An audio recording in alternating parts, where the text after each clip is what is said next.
the final stop before AEW Revolution. I'm John Rectum with my review of AEW Dark. There were a couple, neat little teases in the post-match shenanigans for a couple of the matches on the AEW Revolution card, and a couple other good things, and then quite a bit of meh.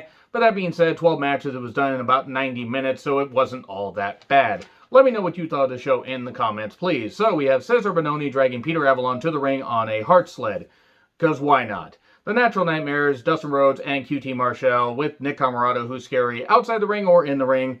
They took on Avalon and Bononi, and Dustin and QT worked well together, and a Bulldog pinned Avalon 1, 2, 3. It was quick, efficient, and the right team went over. Then we have Chuck Taylor with Orange Cassidy versus J.D. Drake. J.D. Drake has, a good hard-hitting style and really can move well, and he moves his weight around very well. And Chuck Taylor, I just do not care for. I really don't. He's just kind of there. I really hate the best friends concept because I don't like the theme. I just don't like the best friends team. They have their fans. That's okay, though. Drake hit some good chops and a nice running boot, a knee off the ropes, and then Chuck practically dropping Drake on his head for the sloppy pile driver, whatever the fuck he calls it, 1, 2, 3. And then Penelope Ford distracts. To be fair, she is very distracting. And then Kip and Miro do a beatdown. Miro yells at Chuck and then kicks Orange Cassidy, because they're going to have a match at Revolution.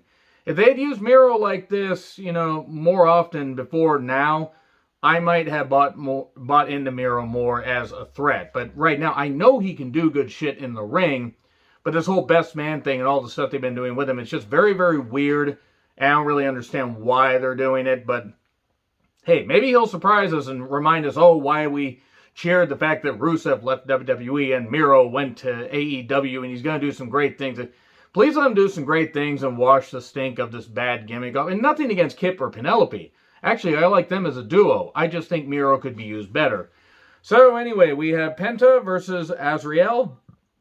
Flippy shed, a dive by Ariel. This did get a bit awkward a little bit later, as Lucha stuff will get awkward. We get a Destroyer and the arm snap. 1, 2, 3. Penta gets a victory. That being said, Ariel did not look that bad in the ring. I'd like to see more of what he can do, on future episodes of Dark. Big Swole cuts a promo. She is not underutilized. She's undervalued. She talks about how she wants a title shot and whoever wins a tournament owes her. Okay.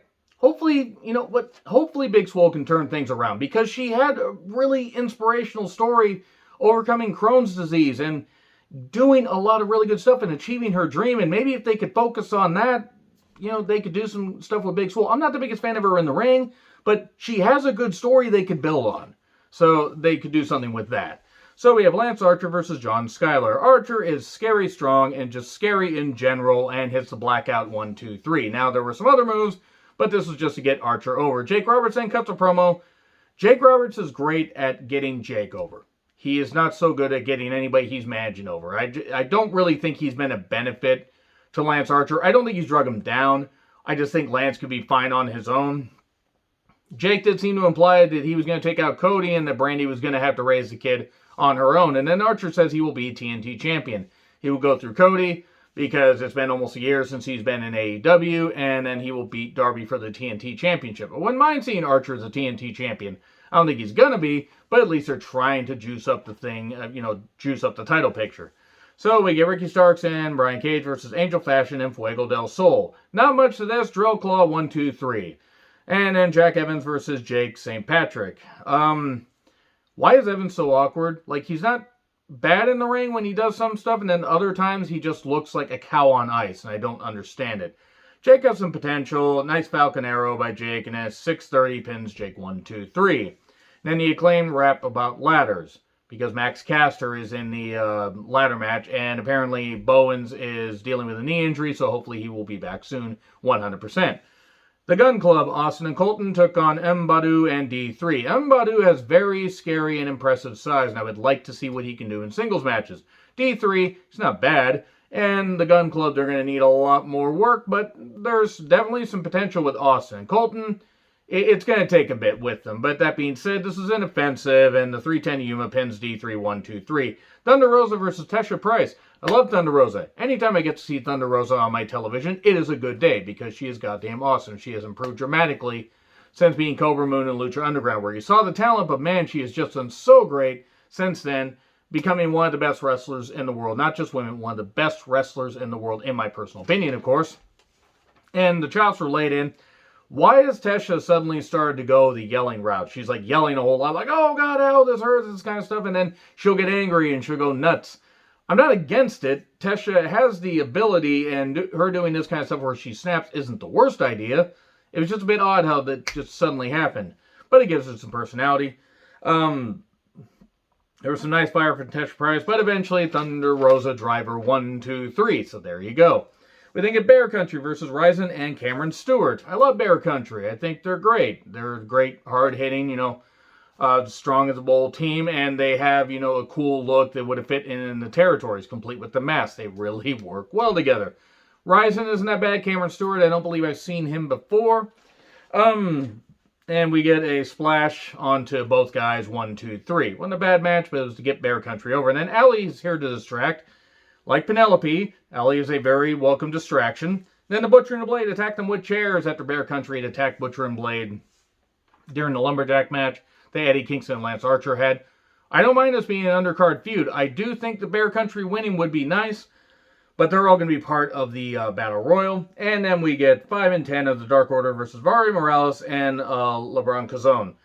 Who is this Cazone guy? And why is he not signed? Because this guy has a great look. I mean, I maybe, give him some more time on Dark to see what he can do. But I was like, holy shit, okay, let's see what this guy can do. And actually, he has some good power moves. And Vari Morales reminds me of Juventud Guerrero when he's motivated. And not Vari, but Juvi when he's motivated. And I think Vari has some potential as well. 5 and 10 just to get them over. Delayed Plex by 10, which was impressive. Northern Lariat, 1, 2, 3, and there you go. And then Ty Conte versus Layla Gray, who I'm not familiar with. Ty has really improved, laid some kicks in. Layla Gray has a good look, and really just got bounced around a whole lot. She got a couple moves in, but Hammerlock DDT 1, 2, 3. And then the Seidel brothers, man, I totally didn't know the Matt Seidel had a brother. That being said, Mike isn't that bad. They took on Chaos Project, one of which is not bad. Serpentico is not bad. Luther is terrible. Why is he in the ring? He is not good. He can't even move, can't even take bumps. I mean, to be fair, he's in his 50s, and I understand it, but just seriously, put Serpentico on his own or get Serpentico a new partner, because he doesn't really need Luther. Anyway, double lightning spiral, 1, 2, 3. It wasn't a bad match, and there you go. That's it. We are on the way to Revolution. That review will be interesting. Exploding barbed wire death match. Anyway, agree, disagree with what I said, like, share, subscribe, Twitter handle in the description. I'm John Retlin. I'll see you soon.